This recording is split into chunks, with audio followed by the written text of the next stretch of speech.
याच उन्हाने ऊर्जा भरली माझ्यामध्ये की आपल्याला गेलं पाहिजे. रूममध्ये पडून पडून नको झालं होतं. पावसामुळे कुठं जाता येत नाही आणि गॅजेट पण चार्ज नव्हते. सो आत्ता मन बनवलं, एकच बॅटरी चार्ज झाली. इथे दिसतंय एकच बॅटरी चार्ज होते. एका बॅटरी जायचं, काय मिळेल ते मिळेल. या धावपळीच्या जगात अडचणींनी खचाखच भरलेल्या या आयुष्यामध्ये निर्मळ आणि खुशाल आयुष्य जगणं हे एखाद्या स्वप्नापेक्षा कमी नाही.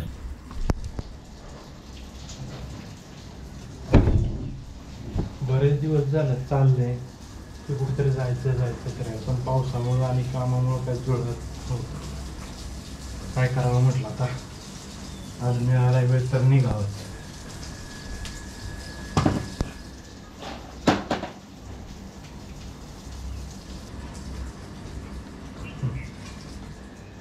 तर मंडळी, ऊन पडतंय, पाऊस येतोय. 24 तास मुसळधार पाऊस सांगितलाय काल संध्याकाळी. आणि आता बघू, आत्ता तर ऊन दिसतंय मला. खाली जाताना काय भेटतंय काय नाही. ऊन, वारा, पाऊस सोसत आपल्याला चांगल्या गोष्टी करायच्या, बघायच्या. चला, लुक ॲट द व्ह्यू. मी आहे आत्ता पुसेगावमध्ये.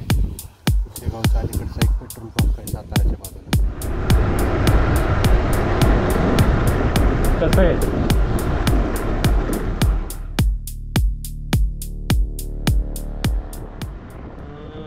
कालपासून चाललेला विचार कुठेतरी जायचं. काल कुठला आले, गेले 2 आठवडे मी झालं रूमच्या बाहेर पडायचं बघतोय, पण काय बाहेर पडणं झालं नव्हतं.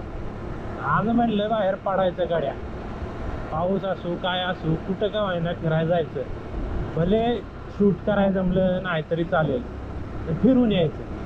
आणि तो चान्स मी घेतला. खूप साचल्यागत झालं होतं, क्रिएटिव्हिटी ब्लॉक आल्यागत झालं होतं. आर्टिस्टला येते ते क्रिएटिव्हिटी ब्लॉक, तर तसं समजा. आणि हे असे छोटी जागा शोधणं, तिथं जाणं, लय मस्त प्रवास असतो बरं का.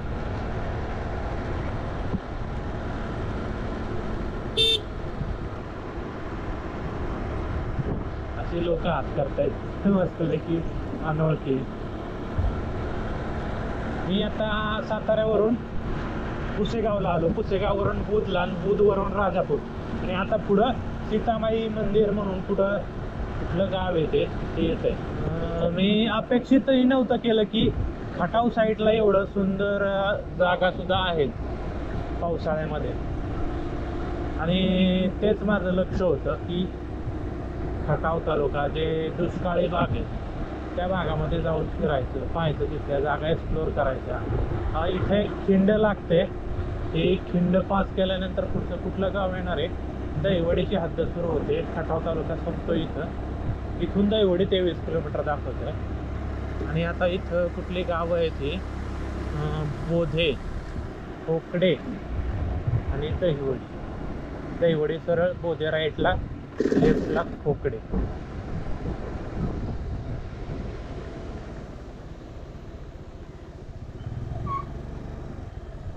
सीतामाई मंदिर. बऱ्याचदा काय होतं, आपण मॅपवर लोकेशन बघतो आणि ॲक्च्युअली असताना तिथला अनुभव वेगळे असतात. मॅपवर वाटतं हा छोट्या स्क्रीनवर आपल्याला दिसतं, पण ज्यावेळेस आपण ॲक्च्युअल लोकेशनला तिथं जात असताना जे आपल्याला अनुभव येतात ते प्रचंड वेगळे असतात. खूप साऱ्या गोष्टी जुन्या नव्या पाहायला मिळतात.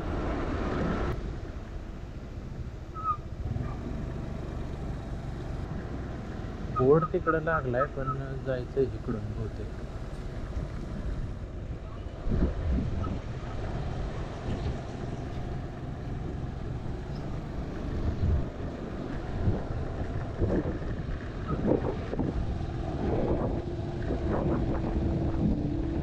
पालवणला काय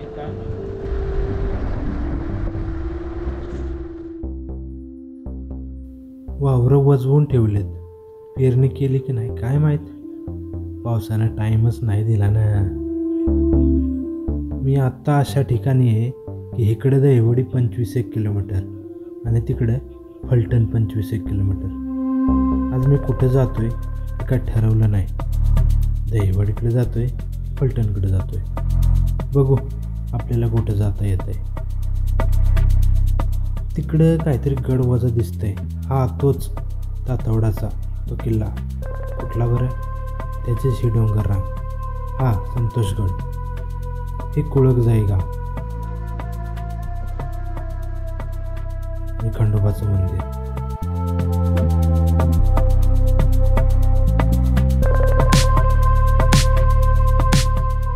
तर इथं समोर दिसतोय ना, त्या डोंगरावर आपल्याला जायचंय हो.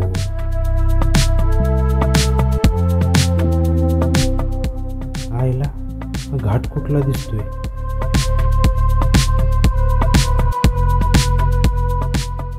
हा एक कुळकजाई गिरवी रस्ता. हे काय व्ह्यू आहेत. ओकेच की. पुढं बाणगंगा धरण दिसतंय. इथून फलटणला जायला रस्ता आहे, गिरवी रस्ता, गिरवी रोड. गिरवी म्हणजे वो गिरवी नाही, तारणवाली गिरवी नाही बरं का. गिरवी गाव आहे आणि मी सीतामाई मंदिरापासून जवळच आहे असं मला वाटतंय. सीतामाई मंदिर हेच ते ठिकाण ते मी हो गाडी हलचल करायला लागली. वातावरण पोषक झालंय ना त्याला, त्यामुळे सध्या तर इकडं काही कोणी दिसत नाहीये. बघूया, वाटते गाडी इथंच लावावी.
तसं पाहिलं तर खूप सुंदर परिसर आहे. या भागामध्ये माझं पहिल्यांदाच येणं आहे, त्यामुळं मला पण इथली जास्त काही माहिती नाही, पण नक्कीच मला तर हे खूप सुंदर वाटलं.